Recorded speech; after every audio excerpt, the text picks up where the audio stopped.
Look, Ernie. I don't want to talk about the Knicks today. I want to talk about a podcast that I have that a friend of mine. His name is Josh Petrie. He coming. That boy been planning a podcast for 2 damn years. I mean, he's gonna go to great lengths to bring you exclusive material and amazing guests. He even sent his wife and kids to Target so he could record it. I mean, that's crazy. So from a top secret location in Charleston, West Virginia, enjoy the not so terrible Sports Nerds podcast.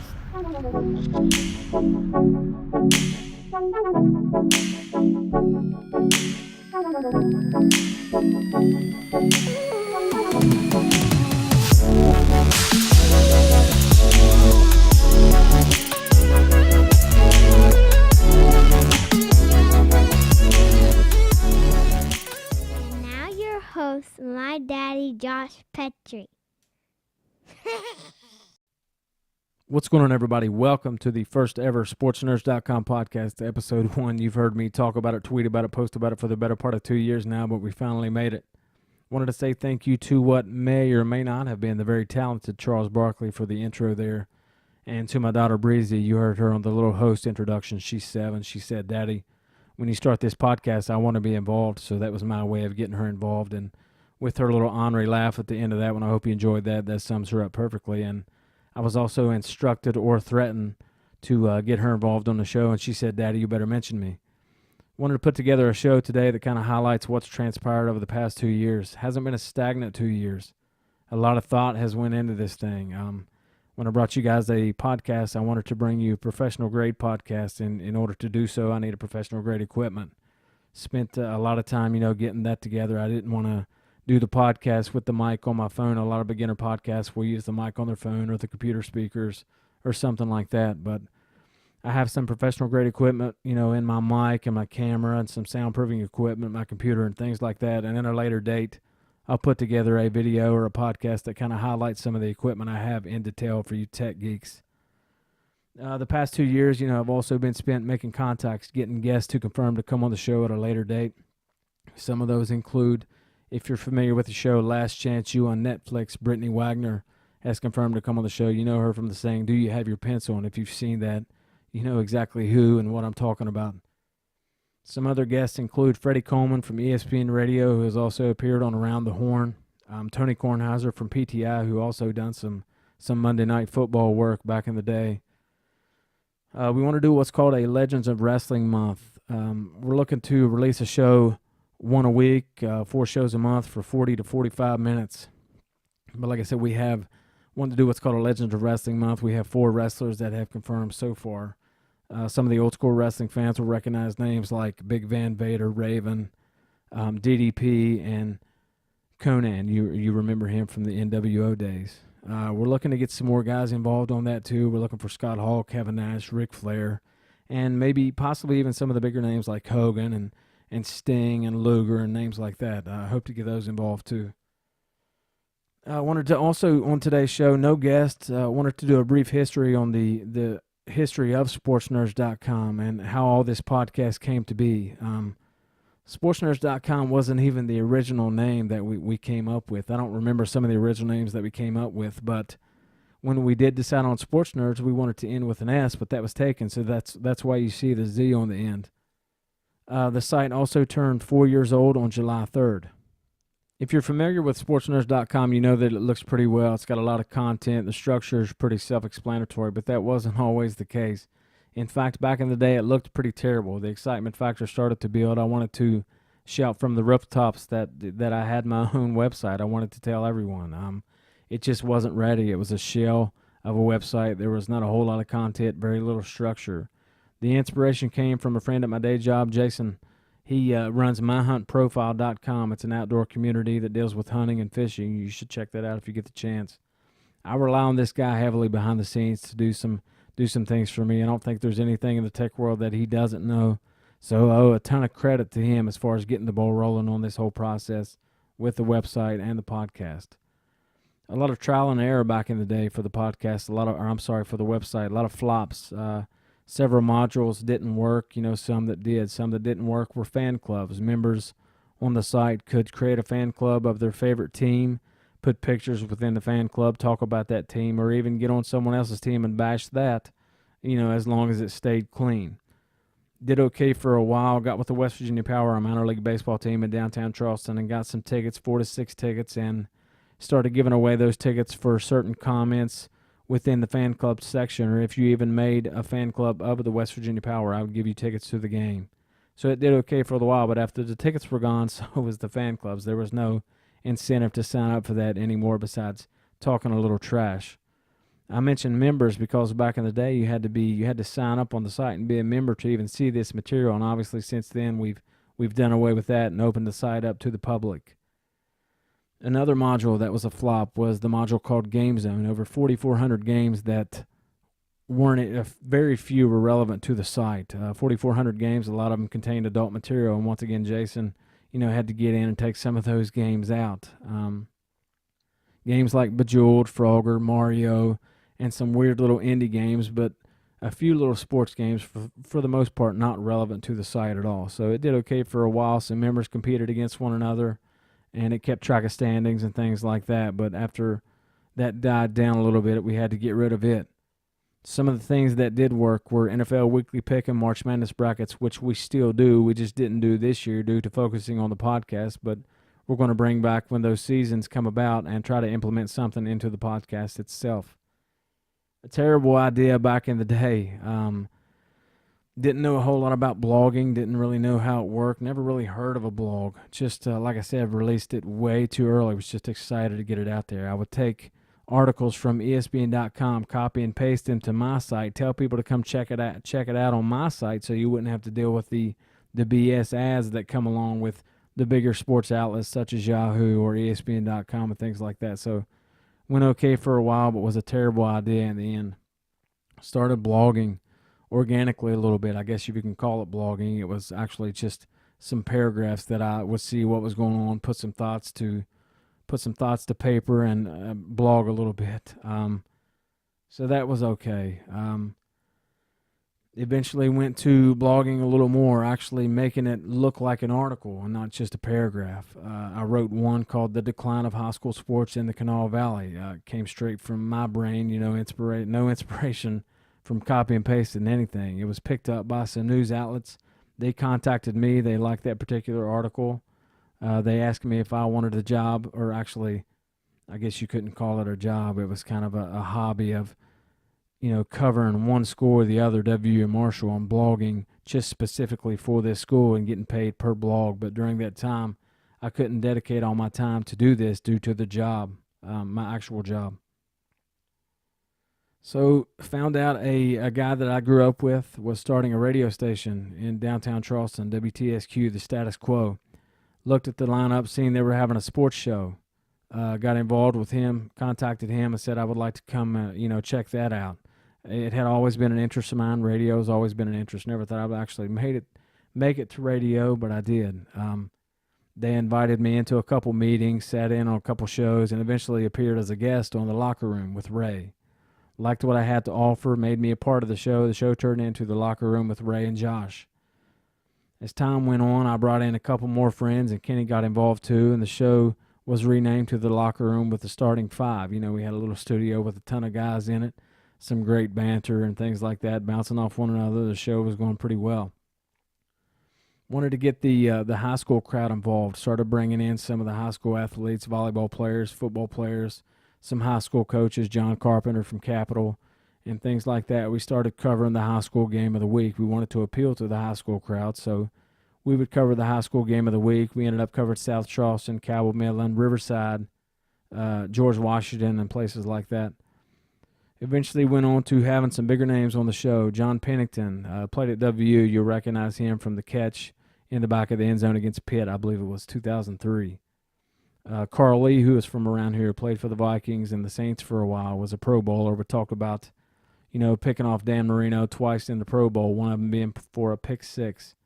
Playing in the Pro Bowl with Reggie White, hearing some stories of old. During this time, I had contacted, I started to need a lot more content on the site, not just blogs and pictures of memes and things like that.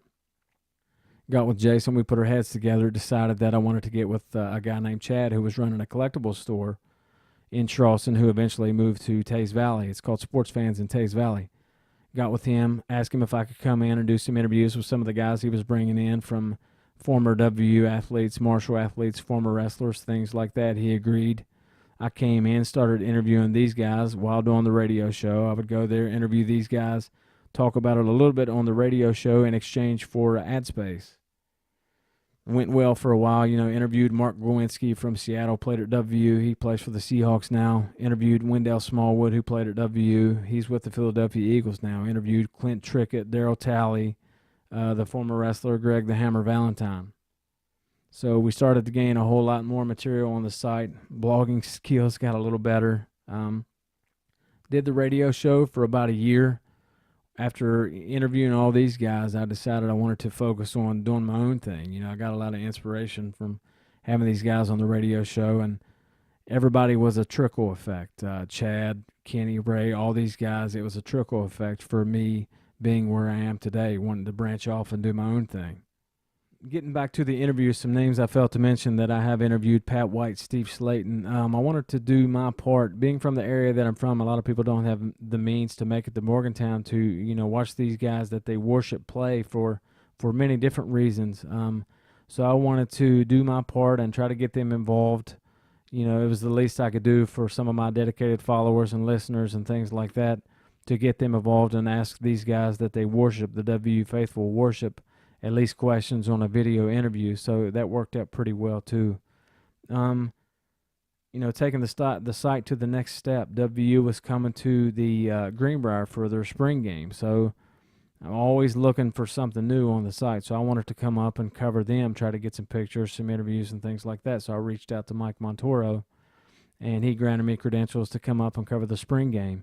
While there, I asked him if I could make it to Morgantown to cover a couple games, and he granted me credentials. And since then, I've been granted credentials to regularly cover WVU, and I appreciate that so much. The New Orleans Pelicans, taking my game from high school to college to pro. The New Orleans Pelicans was coming to the Greenbrier to conduct a 2-day training camp. I reached out to their director of communications, Matt Ryan, and asked him if I could come to the Greenbrier and cover their 2-day training camp, send him some links to the interviews and things like that I've done. He said I could come on up, so I came up and covered their 2 days. While there, I took a chance, asked him, hey, if I'm in New Orleans, could I possibly cover a Pelicans home game? And he said absolutely. So I set it up. He told me to give him a date, so I went and I covered the Pelicans and Warriors in New Orleans. And while there, I figured, why not take another chance? Why not kill two birds with one stone? I wanted to cover the Saints too while I was there. Football and basketball seasons run together, so we covered the Pelicans-Warriors game that Saturday night, the Saints-Giants game that Sunday afternoon. One of the greatest weekends I've ever had. I can't wait to take my family to New Orleans. They've never been, but absolutely fell in love with that place. Can't wait to get back. Got home, sent an email to the Atlanta Hawks, saying they were having a media day, was going to be in town, asked if I could come, cover their media day. Again, sent some links to from the interviews that I've had, and let those guys know that I've been credentialed with the NBA before, which helped me out tremendously. So I went and covered Hawks Media Day, came back home, started to be known for the guy that would travel anywhere to cover an event. Since then, have covered the Houston Texans at the Greenbrier for their training camp recently, this past off season. Looking forward to going to Houston, made some connections while I was there. Going to try to get to Houston this fall to cover a Texans game, and like I said, also back to New Orleans to cover the Pelicans and the Saints. Moving along, trying to get some more content for the site, was looking for something else to cover. Started dipping into minor league baseball a little bit, covered the West Virginia Power, try to get there as often as I can. It's right down the street. My family and I have a place in Myrtle Beach, so I cover the Myrtle Beach Pelicans, which is a single-A affiliate of the Chicago Cubs, and me being a Chicago Cubs lifelong fan, that works out perfectly. So Scott Kornberg, I appreciate him so much for me being credentialed with those guys. But like I said, I wanted to put together a show today to kind of highlight, what's transpired this past 2 years. Got a huge guest lineup. I mentioned some names, some other names I failed to mention that have confirmed for the show from WVU. We have Grant Wiley, Skylar Howard, Wellington Smith, Joe Mazzulla, Morty Ivy, all those guys have confirmed to be on at some point. So I want to try and bring you the best podcast that I possibly can. Here in just a little bit, I'm going to give you my take on the national anthem. But before that, like I said, I wanted to remind you guys we're going to do one show a week, 4 shows a month, about 40, 45 minutes, try to release on a Tuesday or Wednesday. So I hope you tune in. I hope you tell your friends. I hope you share this. But as far as the national anthem go, I don't know if you guys was aware or not, but there's a little bit of a protest going on. And you may or may not have heard about that, but I wanted to give you my 2 cents. It seems like everybody else is giving their 2 cents, so I wanted to chime in and give you mine on that too. As far as the national anthem protest goes, you're sick of it, I'm sick of it, we're all sick of it. I wish it didn't exist. I wish we could just go back to, simpler times, watching the game, discussing it, and that's it. But sports are changing in many different ways, and that's just the world that we live in. At first I didn't understand. I thought they were just disrespecting our flag, our country, our military, but that's not the case. After talking to some people and having an open mind, listening to some athletes, what other option do they have? What other platform do they have to use to gain the attention and figure out how we can change as a whole? I wish there was another platform that they would use, but if you can come up with a better one, please let somebody know. The president can't condone himself this way, acting like an 8th grade junior high student. He's got several things in the world that need his attention, such as Puerto Rico that could be without electricity for 4 to 6 months. The whole island is devastated. And he's worried about a peaceful protest of NFL players and beyond, calling them SOBs when he condones the actions of neo-Nazis who, have profanity-laced protests, spit, damage property, and things like that. If you think racial inequalities don't exist in this country, you're blind. It seems like we've set ourselves back in the past few years, 50 or 60 years. There's several things that need addressed, and these players wanted to use this platform as a way to do that. I think the damage that has been done in this country, I think it's irreversible. I don't know how we do change as a whole, but maybe, with everybody banding together, brothers, white and black, banding together, holding arms, linking arms, maybe we can get something done. Maybe this will make the whole world see, we all need to change one way or the other. So that's my 2 cents on that. I'm still going to watch the NFL games. As long as they play the game, as long as they flip the coin, I'm going to watch. By doing away with the NFL package on DirecTV, you're not hurting the NFL. The NFL is going to be just fine. You're not hurting the players. The players are still going to get paid. So just enjoy the games and try to figure out what we can all do to change. But that's my 2 cents on this. Like I said, I'm still going to watch regardless. I'm going to stand for the national anthem. That's just my opinion. Thank everyone for listening to today's episode. I'll confirm a guest, in the coming days that's going to be on next week. I'll let you know who that's going to be. But like I said, thank you so much. I hope you enjoy the podcast, and I hope you continue to listen every week. I'm going to try to do the best I can to bring you the best possible podcast. And thank you so much. I'll see you next week.